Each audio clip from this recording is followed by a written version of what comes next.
Byiza nshuti bakunze bakadasohoka ba Smart TV Rwanda, nizere ko mumeze neza. Muri aka kanya tukaba tugiye kurebera hamwe ibisa n'ihohoterwa bikomeje gukorerwa umu content creator uzwi nka Jessica Mipango cyangwa se Kasuku.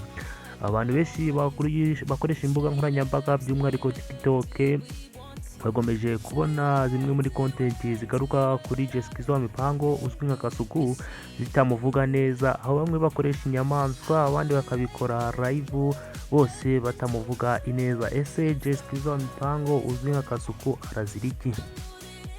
Abantu benshi bagomeje kugenda bagarukaho Jessica Mipango, bose bamwangira kubera imiterere, bamwangira se kubera iki? Kandi se Jessica Mipango wowe wabona aziriki? Ku musozo w'iyi nkuru yacu turaza kukwereka zimwe muri video zisa nk'izimuharabika. Se byaba ari byo cyangwa se ntibyaba ari byo? Uraza kukwandikira muri comment uduha ukuri. Jessica Mipango wamamaye nk'umuntu ukunda igihugu cye by'umwihariko u Rwanda, akaba atukagura cyangwa se abwira nabi umuntu wese ugerageje guharabika ubutegetsi cyangwa se umuntu wese ugaragaje kuzamura ikindi kintu kitari cyiza ku banyarwanda, akaba yamubwira nabi akoresheje imbuga nkoranyambaga. Kandi Jessica Mipango yaje kugaragara nk'umuntu uri priority ku gihugu cye. Ese wowe wumva bikwiye kuba umuntu yakitwikiye akoresha inyamaswa agaharabika izina ry'umuntu, cyangwa wowe wumva bikwiye gucika? Nge nari Pacifique nigena, kurikirana iyi nkuru wumve nuko. Ariko numvise ngo suzi metero ntago yashobora gupima imisuzi ya Kasuku Mipango. Imisuzi ya Kasuku ipimwa na suzi kilometero. Kasuzi metero ko kahita gatatamuka.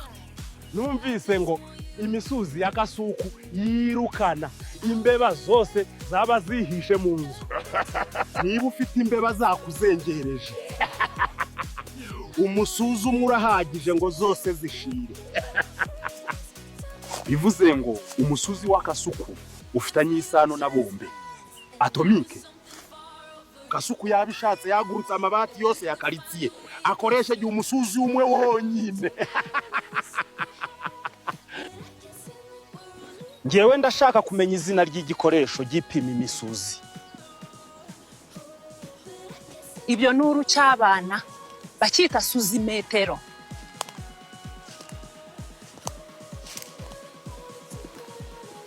None se ubwo iyo suzi metero yapima umusuzi wa Kasuku Mipango?